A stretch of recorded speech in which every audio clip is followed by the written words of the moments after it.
Hi friends, once again I welcome you all to our channel Speak with AP. This is your friend Anil and I welcome you all to our channel once again. अगर आपने हमारे channel को अभी अभी join किया है so kindly subscribe our channel, और अगर आपको हमारे वीडियोस अच्छे लग रहे हैं so please share and like.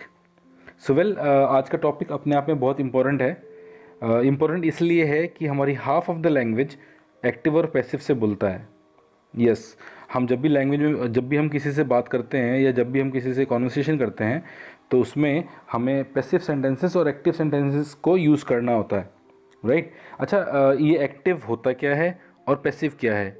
Well, अगर हिंदी देखें तो एक्टिव मतलब जो सक्रिय है और पैसिव जो निष्क्रिय है। कि सर, एक्टिव जो सक्रिय है और पैसिव जो निष्क्रिय है, हम इसे समझेंगे। बस रिक्वेस्ट आपसे इतना है कि हमारी इस वीडियो को लास्ट तक देखें ताकि आपको समझ में आ जाए कि मैं आपको बताना क्या चाह रहा हूँ। वेल, अच्छा, जब भी हम कोई सेंटेंस बोलते हैं, कोई भी सेंटेंस हो, या तो वो एक्टिव होता है या वो पैसिव होता है। फॉर एग्ज़ाम्पल, या तो आप जो व्यक्ति उस काम को करता है उसकी बात करोगे या आप उस काम की बात करते हो। For example, teacher is teaching the class, right. यहाँ पे एक व्यक्ति तो एक्टिव है और जो दूसरा है वो पैसिव है। For example, teacher is teaching the class, यहाँ पे काम को कौन कर रहा है? यस, यहाँ पे काम को कर रहे हैं टीचर। तो टीचर जो हो गए, क्या हो गए वो? यस, वो हो गए एक्टिव, राइट। और जो स्टूडेंट्स हो गए, राइट, वो जो स्टूडेंट्स हैं वो हैं पैसिव। अगर आप बात करते स्टूडेंट्स की, इसी सेंटेंस को अगर आप बात करते स्टूडेंट्स की, तो आपका सेंटेंस कुछ और बनता, और वो सेंटेंस बनता आपका पैसिव में, राइट। हम बात कर रहे हैं टीचर की, तो वहाँ जो सेंटेंस बन रहा है वो एक्टिव में बन रहा है। तो इसी चीज़ को आगे हम लेके चलेंगे। बहुत बार ऐसा होता है कि आप एकदम से बोल देते हो रोड बन रही है, राइट। आप कभी ये नहीं बोलते कि PWD के वर्कर्स रोड बना रहे हैं। हमें मतलब नहीं है कि PWD के वर्कर्स बनाएंगे, गवर्नमेंट बनाएगी या म्यूनिसिपल कम्युनिटी के लोग बनाएंगे। हमें सिर्फ मतलब किससे? हमें मतलब सिर्फ रोड से है, राइट। हम बोल देते हैं घर पेंट हो रहा है। हमारे लिए इंपॉर्टेंट है घर का पेंट होना, अब वो पेंट कौन कर रहा है हमें उससे मतलब नहीं होता। तो कुछ ऐसे सेंटेंसेस हैं जिन पे हम वर्क करेंगे, और मैं चाहूँगा कि आप मेरे साथ साथ इसकी प्रैक्टिस करते रहें ताकि हम चीज़ों को समझ पाएँ। सो वेल, स्टार्ट करते हैं। एक काम कीजिएगा, एक सेंटेंस बोल रहा हूँ उसे रिपीट कीजिएगा। सेंटेंस है इट इज़ बीइंग डन। हाँ, मैंने कहा है it is being done.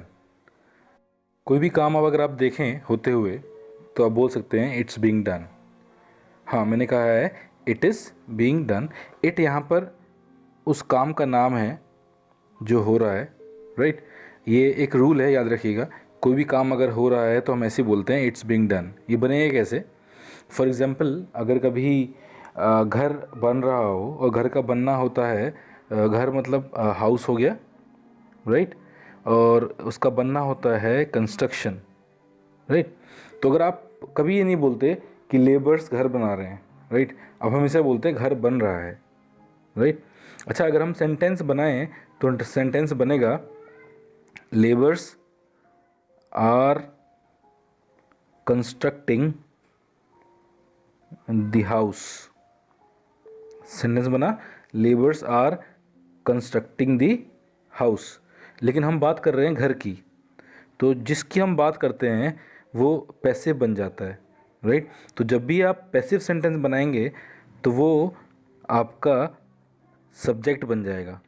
For example, आप उस इट की जगह पे लगाएंगे हाउस, राइट, और लगाएंगे इज़ बीइंग। हम इसे लगा रहे हैं क्योंकि कार्य प्रगति पर है, काम चल रहा है, काम हो रहा है। ये जो डन है ये एक्शन का थर्ड फॉर्म लगेगा, राइट। तो एक्शन था हमारा यहाँ पे कंस्ट्रक्शन, कंस्ट्रक्ट करना। तो कंस्ट्रक्ट से एक वर्ड बनता है कंस्ट्रक्टेड, राइट। तो बोलेंगे house is being constructed, right. हमने कहा workers are making the road. हम बात करेंगे अगर रोड की तो हम बोलेंगे road is being made, right, क्योंकि यहाँ पे आप थर्ड फॉर्म यूज़ करेंगे तो आपने मेक का कर दिया मेड, तो सेंटेंस क्या बना, रोड इज़ बीइंग मेड। कभी आपके घर पे मेहमान आए और वो जब जाने लगे तो जैसे ही बहुत सारे लोग ऐसा करते हैं, जैसे ही उठने लगे तो बोलते भाई साहब बैठिए, चाय बन रही है। अब चाय कौन बना रहा है, मम्मी बना रही है, सिस्टर बना रही हैं, उससे मैटर नहीं है। मैटर ये है, जो इम्पोर्टेंट है वो चाय का बनना है, राइट। अगर हम एक्टिव देखें तो सेंटेंस बनेगा mother is preparing the T, right. काम किस चीज़ पे हो रहा है, काम हो रहा है टी पे, तो हम बोलेंगे टी इज़ बीइंग, मैं BEING बीइंग की बात कर रहा हूँ, T is being prepared, right. तो सेंटेंस क्या बना, टी इज़ बीइंग प्रिपेयर्ड। तो हमने ये जितने भी सेंटेंसेस अभी यूज़ किए हैं, जैसे house is being constructed, T is being prepared, right. अगर यही बात करें फूड की तो हम बोलेंगे फूड इज़ बीइंग प्रिपेयर्ड। तो कोई भी काम अगर हो रहा हो तो हम ऐसे बोलते हैं it is being done, right. क्योंकि ये पैसिव का फर्स्ट पार्ट है तो मैं आपको ज़्यादा कंफ्यूज ना करते हुए बस इतना चाहूँगा कि आप एक प्रैक्टिस सेशन मेरे साथ कर लें। मैं कुछ सेंटेंसेस बोल रहा हूँ और कोशिश कीजिएगा कि आप इसका पैसिव बना पा रहे हो। बहुत ध्यान से सुनिएगा। वैसे ये आएगा रिटर्न लिखा हुआ स्क्रीन के ऊपर। मैंने कहा है I am teaching the class, right. मेरा पहला सेंटेंस है I am teaching the class. Second is I am painting my house, right, and the third sentence is I am preparing the food, right, and the fourth sentence is he is washing clothes, and the fifth sentence is he is polishing the shoes. So these are the 5 sentences. If you come on the first sentence, जो पहला sentence है I am teaching the class, I hope आपने उसका passive बनाया होगा, the class is being taught, देख लीजिएगा कैसे बना। Well, and the second sentence was I am painting my house.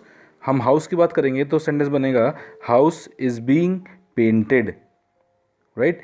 Third sentence है I am preparing food, the food is being prepared, right. He is washing clothes, इसका answer आएगा clothes are being washed, right. कपड़े बहुत सारे, इस वजह से हमने आर बीइंग लगाया वहाँ पे, तो सेंटेंस बनेगा clothes are being washed, ED लगाना मत भूलेगा, right. He is polishing the shoes, जो हमारा लास्ट सेंटेंस था। हम बात करेंगे शूज़ की तो बोलेंगे शूज़ आर बीइंग पॉलिश्ड, क्योंकि शूज़ प्लूरल है तो सेंटेंस बनेगा shoes are being polished. I hope this is clear to you all, and this was the first part of passive. I believe आप इससे बहुत कुछ सीखे होंगे। Just wait for the some more classes in future, ताकि मैं आपको और चीज़ें क्लियर करा सकूं। From my side this is all. Thanks a lot for watching this video, and please don't forget to share and like my videos. Thanks a lot once again, and see you in next video. Thanks a lot. Bye bye.